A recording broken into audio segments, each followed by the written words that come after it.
कानिटकर, हे कुठे आलोय आपण? नाही म्हणजे आपण साइट व्हिजिटला जाणार होतो ना?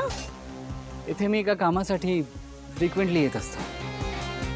आज असा विचार केला की तुम्हाला पण ह्या कामाचा एक इम्पॉर्टंट भाग करून घ्यावा. आय एम शुअर तुम्हालाही नक्कीच आवडेल. हो पण असं नक्की काय काम आहे इथे? ते तुम्हाला लवकरच कळेल. Let's go. बरं. कम.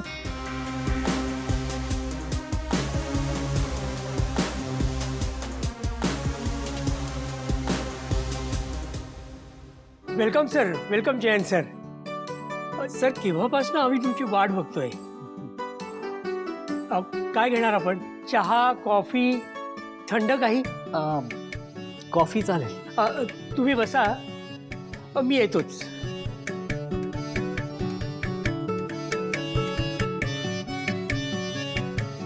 मिस्टर कानिटकर, तुम्ही या अनाथ आश्रमाला देणगी वगैरे देता? असंच काहीतरी. म्हणजे या इथल्या मुलांसाठी काहीतरी करायची इच्छा असते माझी, तर जमेल तशी मदत करतो मी. कॉफी घ्या. थँक्यू. बाकी कसं चाललंय काम?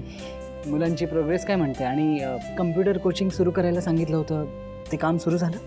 हो सर, तुमचा खंबीर पाठिंबा असल्यामुळे सगळं काम अगदी उत्तम चाललंय सर. पण हे फक्त आणि फक्त तुमच्यामुळे सुरू आहे सगळं. मुलांच्या चेहऱ्यावरचा आनंद बघून मलाही आनंद होतो. बरं, ज्या महत्त्वाच्या कामासाठी इथे आलोय ते काम करूयात. मुलं सुद्धा तुम्हाला भेटायला अगदी उत्सुक आहेत. आपण जाऊया का?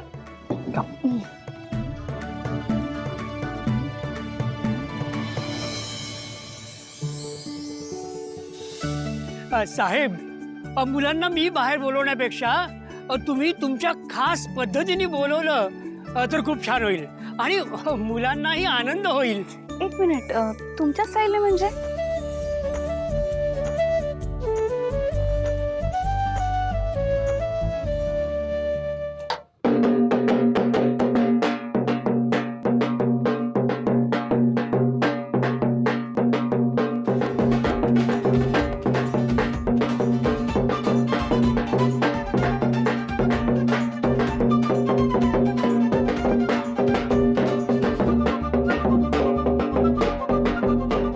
साहेब दरवेळी आश्रमात आले की मुलांना याच पद्धतीने बाहेर बोलवतात आणि मुलं देखील उत्साहाने त्यांना भेटायला बाहेर येतात.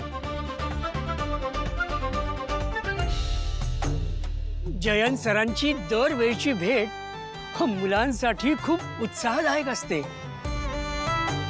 मुलांसाठी खूप करतात ते. त्यामुळे मुलं देखील आतुरतेने वाट बघत असतात त्यांची.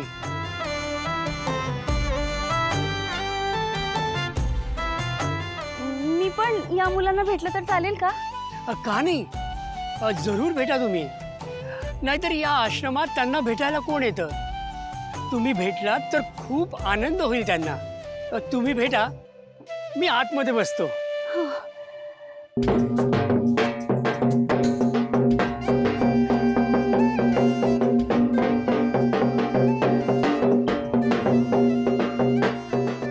हे काय मिस्टर कानिटकर, तुम्ही एकटेच भेटणार का या सगळ्यांना? माझी ओळख नाही करून देणार? Of course, why not. सो मुलांनो, या आहेत मिस जान्हवी ताई. हॅलो. हाय, तुझं नाव काय?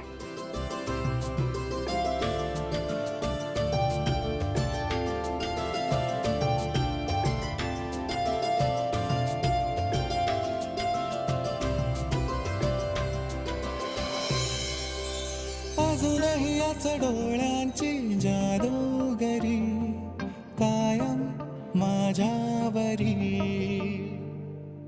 अजूनही त्याच दिवसांची कविता नवी माझ्या ओठांवरी. अजून मनात माझ्या बरसतात पहिल्या त्या सरी जेव्हा भाळलो मी तुझ्यावरी. धरून हात चल तसाच माझ्या सोबत सोबत होनी जीवाची आसावरी. तुझी माझी वीण अजुनी ही देखणी सोबतीने तुझ्या माझी दुनिया नवी तुझी माझी वीण अजुनी ही देखणी सोबतीने तुझ्या माझी दुनिया नवी नवी नवी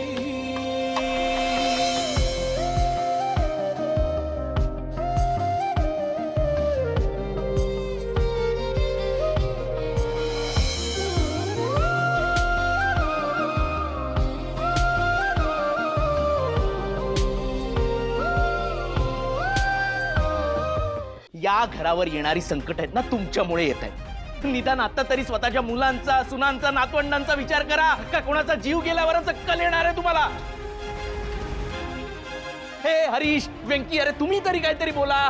तू मला काय बोलतोय? अरे मग बोल ना. सगळ्यांना शहाणपण शिकवण्याचा ठेका काय मीच घेतलाय? बस बस संतोष बस.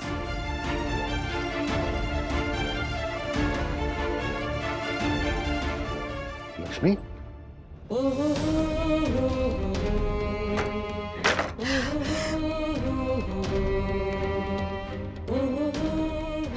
लक्ष्मी अगं हे काय करतेस तू? संतोष म्हणतोय ते बरोबर. आपल्या स्वप्नापायी अख्ख्या घराच्या जीवावर बेतते. नाही, आपलं स्वप्न आपल्या घरातल्या माणसांपेक्षा मोठं नाही असू शकत. संपून टाकणार आहे मी आज सगळं. उद्ध्वस्त करून टाकणार आहे मी आपलं स्वप्न. अगं हे लक्ष्मी लक्ष्मी थांब गं, काय करतेस तू? नका थांबू मला. या एका स्वप्नापायी घरातल्या प्रत्येक माणसाचं बोलणं ऐकावं लागतंय आपल्याला.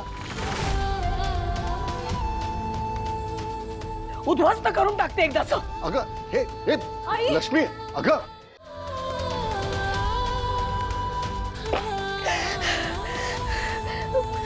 लक्ष्मी लक्ष्मी